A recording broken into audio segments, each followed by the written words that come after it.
Gideon, the mighty warrior. Israel was in big trouble. The cruel Midianites had been attacking for years.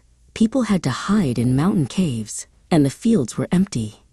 Gideon was secretly threshing wheat inside a wine press, all because he was afraid the Midianites would find him. Suddenly, an amazing visitor appeared. It was an angel wearing shining, bright clothes. The angel spoke to Gideon, "Mighty warrior, the Lord is with you."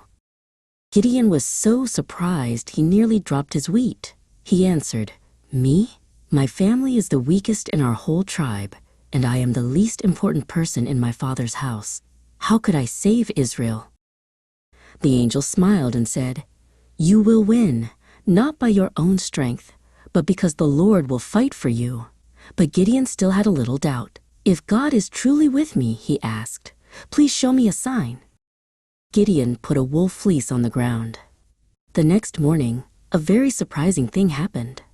The fleece was completely soaked with dew, but the ground all around it was perfectly dry. But Gideon asked God for one more sign.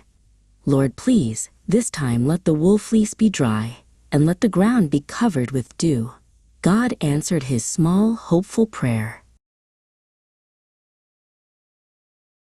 Now feeling brave, Gideon gathered 32,000 soldiers. But God said, "That's too many. If you win with such a big army, you will think you won all by yourselves." God told Gideon to make the army smaller twice. First, he sent home everyone who was afraid. Then, God watched how the remaining men drank water. Finally, only 300 brave soldiers were left. The Midianite army was like a swarm of grasshoppers, so many.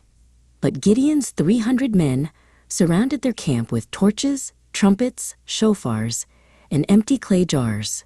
Because God was with them, the small number didn't matter at all. The jars were smashed, the bright torches flashed, and the trumpets blasted. The Midianites panicked, fought each other, and ran away. Gideon won.